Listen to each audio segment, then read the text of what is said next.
19절부터 보도록 할게요. 19절부터. 대답하여 이르시되 믿음이 없는 세대여 내가 얼마나 너희와 함께 있으며 얼마나 너희에게 참으리요.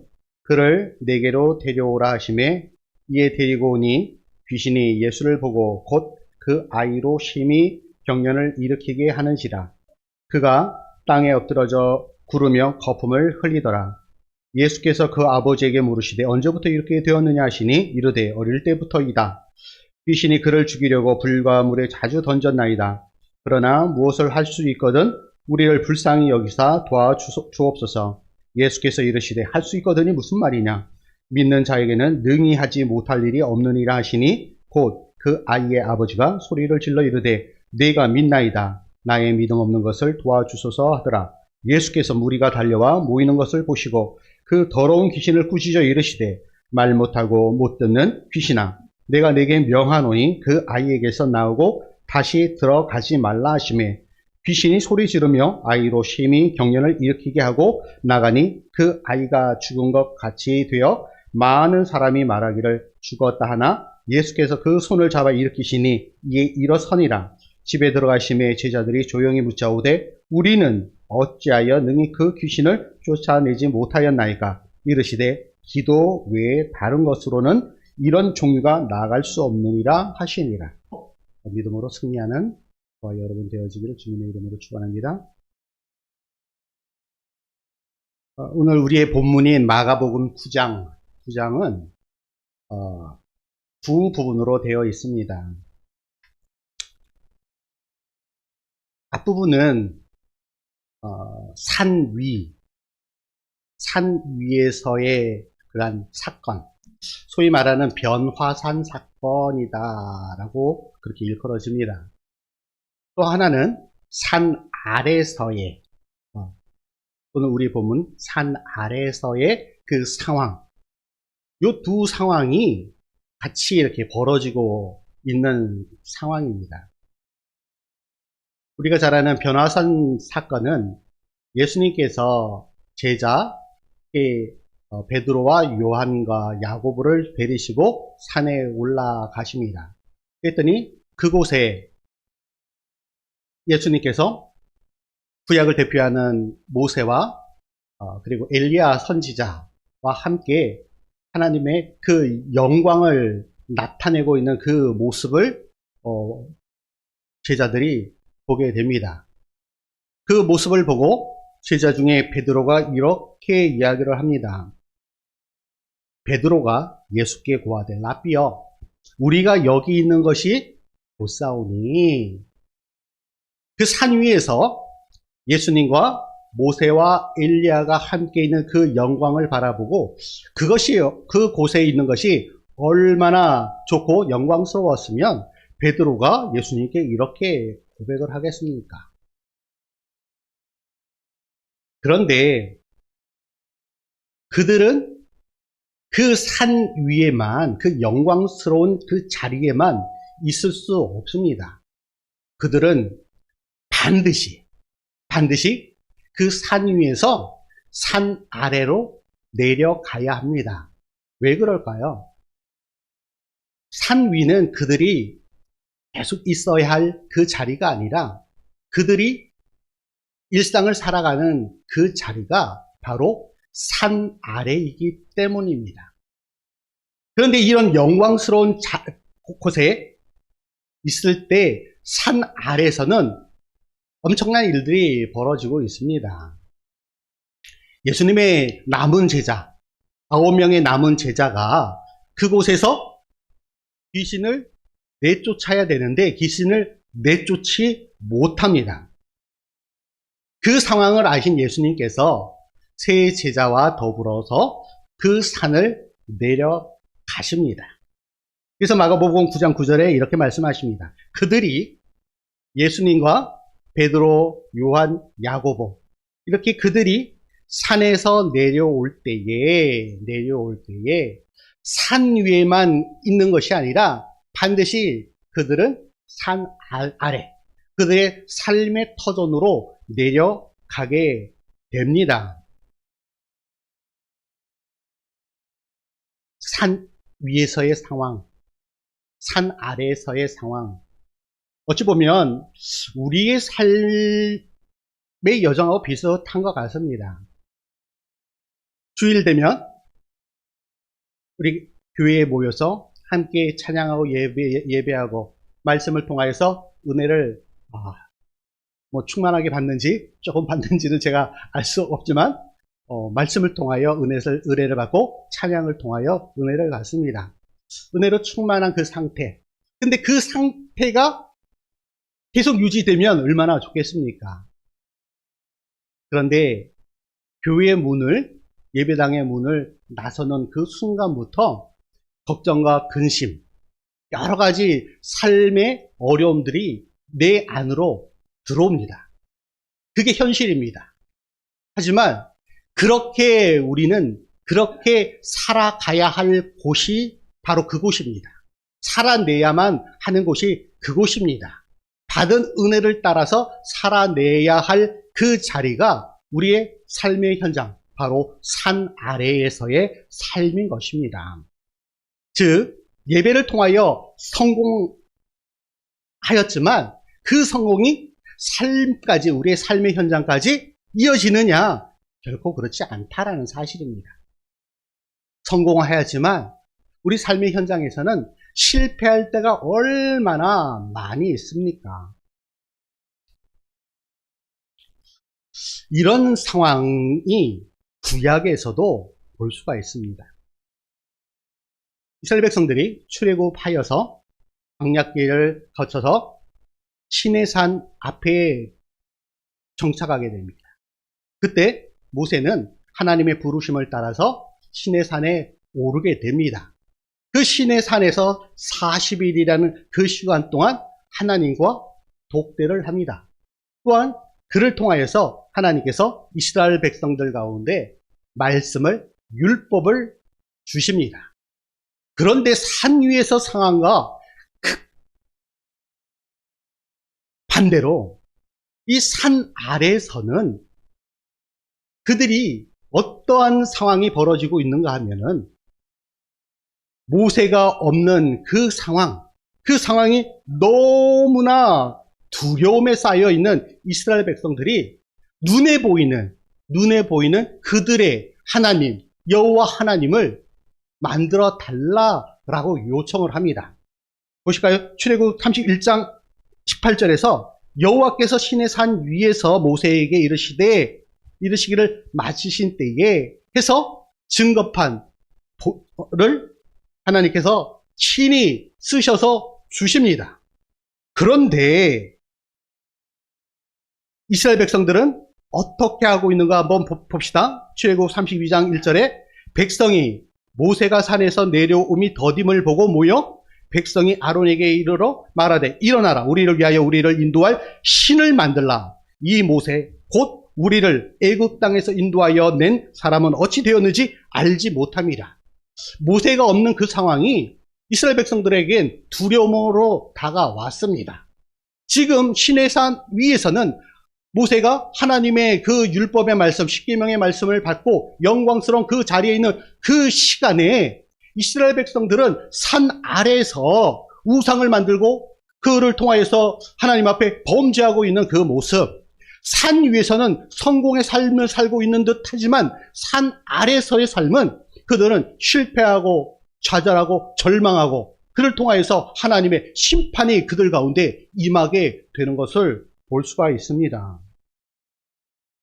우리 일상 속에서 과연 이러한 상황 가운데, 실패의 상황 가운데 산 위의 상황하고 산 아래에서의 삶이 이렇게 극명하게 다른데 우리가 산 위에서 살면 하나님의 그 풍족한 은혜 가운데서 살면 얼마나 좋겠습니까? 하나님과 함께, 예수님과 함께 살아가고 있으면 얼마나 좋겠습니까? 그런데 우리의 현실은 결코 그렇지 않다라는 사실입니다. 우리의 상황, 우리의 현실이 참으로 암울할 때 그러면 우리는 그 상황 가운데 무엇을 해야 할까요? 어떻게 해야 그 상황을 이기고 극복하며 나아갈 수 있을까요? 이에 대한 그 해답이 오늘 본문에 기록되어 있습니다. 오늘 14절 말씀에 이렇게 말씀하고 있습니다. 이에 그들이 제자들에게 와서 보니 큰 무리가 그들을 둘러싸고 서기관들이 그들과 더불어 변론하고 있더라. 이에 그들이, 여기서 이에 그들은 예수님과 세 제자입니다. 그 네 명의 사람이 제자들에게, 남은 제자들에게 와서 보니 그 제자들 9명이 큰 무리, 그 가운데는 서기관도 있었어요. 율법에 정통한 서기관도 함께 있었습니다. 그리고 그 9명의 그 제자들과 그 큰 무리가 변론하고 있는 그 상황 가운데 예수님께서 들어오셨습니다. 왜 들어오셨을까요? 그 변론하는 그 상황 가운데 왜 들어오셨을까요? 그 문제 중심에 예수님께서 왜 들어오셨을까요? 예수님께서 그 모든 문제 중심으로 들어오신 것은 그 문제의 해결점이 예수님께 있기 때문이었습니다. 그래서 예수님께서 그 문제 가운데로 들어오십니다. 그리고 묻습니다. 너희들이 무슨 일로 그렇게 변론하고 있느냐? 이에 18절에 보니까 아이의 아버지가 예수님의 제자들에게 귀신을 쫓아내달라고 요청을 했음에도 불구하고 그 제자들이 그 일을 행하지를 못했어요. 그래서 이렇게 그 아버지가 예수님께 이렇게 대답을 합니다. 내가 선생님의 제자들에게 내쫓아달라, 귀신을 내쫓아달라라고 하였으나 그들이 능히 하지 못하였더라.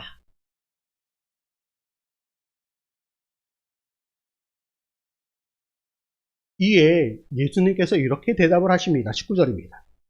예수님께서 대답하여 이르시되 믿음이 없는 세대여, 내가 얼마나 너희와 함께 있으며 얼마나 너희에게 참으리요. 그를 내게로 데려오라 하시매. 여기서 문제가 뭘까요? 제자들에게 있어서 문제가 뭐였을까요? 믿음이 없기 때문이었어요.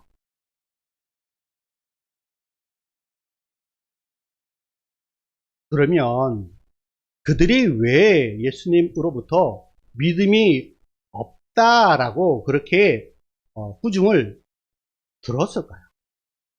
그들이 처음부터 이 귀신을 쫓아낼 그 능력이 없어서 였을까요? 결코 그렇지 않습니다. 오늘 우리의 본문인 마가복음 9장 그 앞에 마가복음 6장에 보면 이런 내용이 있습니다.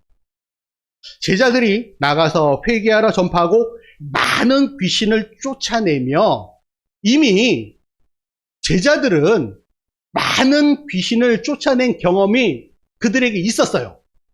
그런데 이제는 그러한 능력이 없어져 버린 거예요. 그 이유가 뭐겠어요? 그들에게 믿음이 없었기 때문이에요. 믿음은 한 번 내가 믿었다고 해서 그 믿음이 계속적으로 유지될까요? 결코 그렇지 않아요.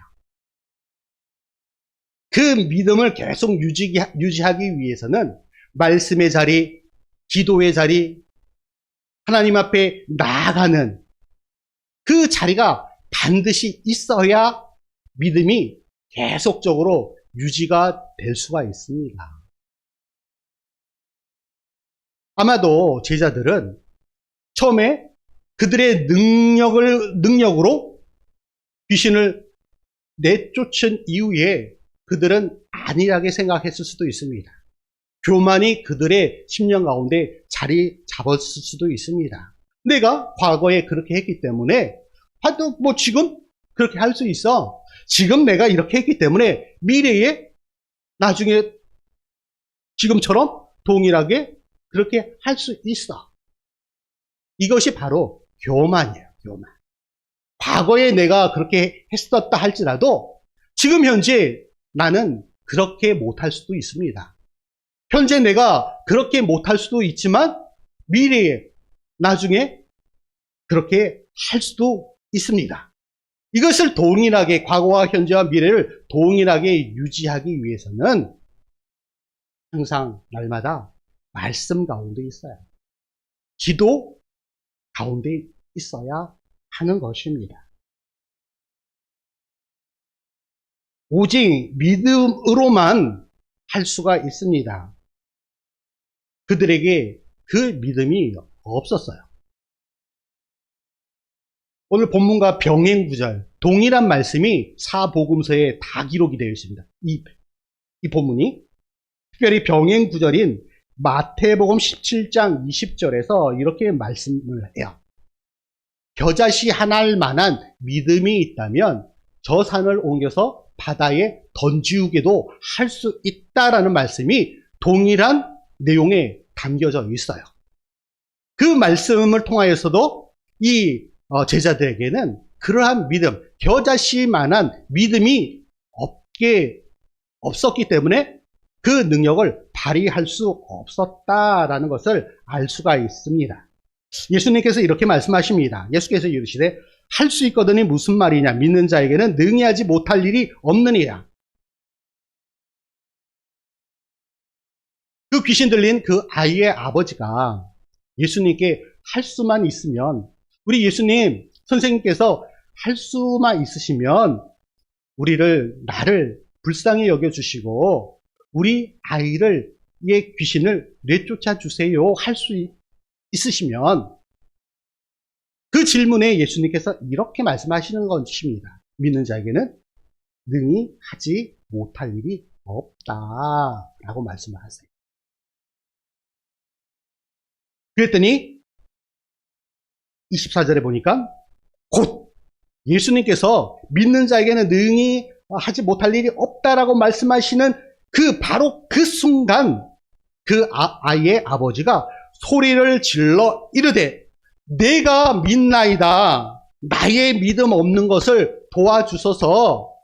내가 믿음이 없기 때문에 예수님께서 반드시 저를 도와주셔야만 합니다. 예수님. 믿음의 고백이에요. 그랬더니 어떤 일이 일어납니까? 25절에 보니까 그 더러운 귀신을 예수님께서 꾸짖으십니다. 꾸짖어 이르시되 말 못하고 못 듣는 귀신아, 내가 내게 명하노니 그 아이에게서 나오고 다시 들어가지 말라 하심에 귀신이 어떻게 했을까요? 그 즉시 그 아이로부터 나갔어요.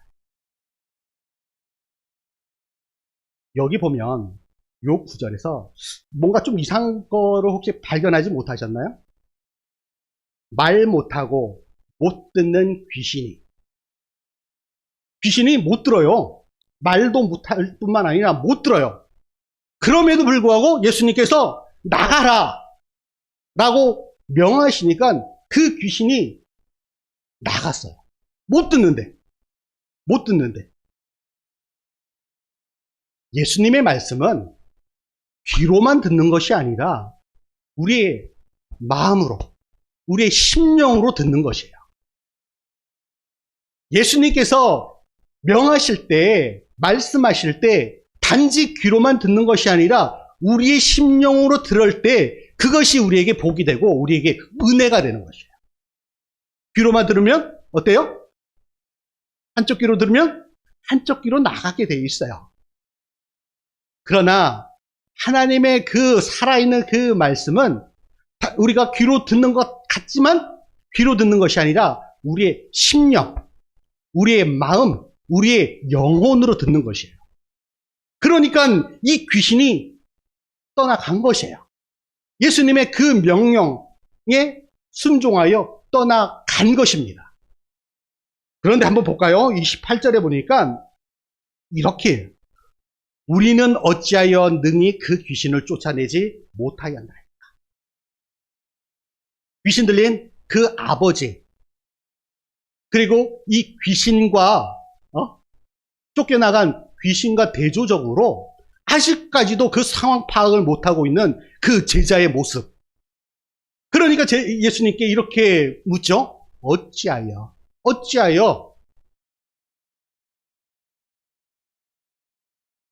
이미 아이의 아버지와 귀신은 예수님의 그 말씀을 듣고 순종하고 있는 것을 우리가 볼 수가 있는데, 그런데 아직도 제자들은 그들이 왜 귀신을 쫓아내지 못하였는지 그것을 깨닫지 못하고 있는 것입니다. 그래서 예수님께서 이렇게 질문을 하신 것입니다.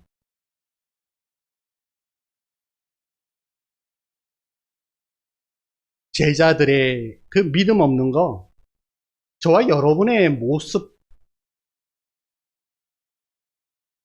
아니, 저의 모습인 것 같습니다. 기도는 믿음의 기도라고 하지만 그 믿음의 기도 이후에 우리의 삶의 모습을 보면 참으로 상반된 그런 삶을 살고 있다라는 생각을 해봅니다. 제가 좀 부끄러운 이야기를 좀 하겠는데, 지난주하고 이번 주에 어느 권사님 한 분이 집을 출발하여서 교회로 오시기 전에 전화를 하셨어요. 그리고 지금 몸 상태가 너무나 안 좋은데 예배를 사모해서 교회를 가야 되겠는데 기도 좀 해주십시오. 그래서 제가 기도를 했습니다. 하나님, 우리 권사님을 힘 주시고 능력 주셔서 먼 거리이지만 건강한 모습으로 올 수 있게 해 주십시오. 그렇게 믿음으로 기도를 했습니다. 그리고 그 권사님께, 권사님, 제가 이렇게 기도를 했지만 혹시라도 몸이 많이 불편하시면 안 오셔도 됩니다. 분명히 기도는 그렇게 했는데 그 이후에 저의 입에서 나오는 그 믿음 없는 그런 고백, 참으로 부끄러웠어요. 그럼에도 불구하고 그 권사님은 그 아픈 육체를 이끌고 예배를 드리기 위해서 오셨어요. 제가 믿음이 좋을까요? 그 권사님이 믿음이 좋을까요? 그 권사님이 믿음이 저보다 훨씬 좋죠. 그 권사님은 그 기도를 받으시고 그 기도대로 그렇게 행동에 옮기셨어요. 근데 저는 그러지 못했어요. 믿음은 목사라 장로라 좋은 것이 아니라 말씀을 말씀대로 받고 말씀대로 살아가는 자, 그 자가 믿음이 좋은 자예요. 직분하고 상관없이 그렇게 살아내는 자가 믿음이 좋은 사람입니다. 저와 여러분이 믿음이 좋은 하나님의 사람들이 되시기를 주님의 이름으로 축원합니다. 이에 예수님께서 이렇게 말씀하십니다. 이르시되 기도 외에 다른 것으로는 이런 종과 나갈 수 없느니라. 이 구절이 참으로 애매모호해요. 어떨 때는 이게 무슨 뜻인가? 라고 곰곰이 생각하게 하는 그런 구절입니다. 이 말씀을 풀어서 하면은 이렇습니다. 예수님께서 이러한 상황, 제자들이 귀신을 못 쫓아내는 그 상황에서 제자들이 어찌하여 귀신을 쫓아냈는데 왜 이제는 이 귀신을 쫓아내지 못합니까? 라고 하는 그 질문에 답하신 것이에요. 귀신을 쫓아낼 수 있는 것, 믿음에 더해서 기도예요. 기도. 그 과거에는 그들이 귀신을 쫓아냈을 때 반드시 하나님 앞에 묻고 하나님 앞에 엎드려 기도하고 하나님의 그 음성을 듣고 그 이후에 그들이 행동을 했던 것이에요. 그러니까 그 가운데 하나님의 역사가 이루어진 것이에요. 그런데 지금의 상황은 그들은 하나님 앞에 묻지 않았어요. 반성적으로 해오던 그 습관대로 그들은 해오던 것이 어느 순간 그들은 그것이 당연한 것으로 받아들여졌던 것이에요. 내가 과거에는 그렇게 기도해서 그렇게 역사를 했기에 이제는 내가 기도를 하지 않더라도 그러한 역사들이 계속적으로 반복이 될 거야 하는 그 교만한 마음이 그들에게 자리 잡았던 것이에요. 그러니까 과거에 일어났던 그 역사가 지금은 일어나지 않는 것이에요. 믿음을 유지를 하기 위해서 반드시 필요한 것이 말씀에 더해 기도입니다. 기도. 그래서 예수님께서 기도 외에 그 어떤 다른 것으로는 이런 종류, 귀신을 쫓아내는 그러한 역사가 이제 더 이상 일어나지 않는다라고 말씀을 하고 있는 것이에요. 구약에 보면 출애굽한 이 이스라엘 백성들이 가나안 땅에 들어가게 됩니다. 40년 만에 가나안 땅에 들어갑니다. 그리고 첫 성 여리고를 만나게 됩니다. 그 첫 성 여리고는 엄청나게 당시로서는 난공불락의 성이 여리고성이었어요. 그런데 하나님께서는 그 여리고성을 멸망하기 위해서 말씀을 하세요. 6일 동안은 한 바퀴 돌고 마지막 7일째 되는 날은 7바퀴를 돌아. 말씀을 하세요. 말씀에 순종했어요.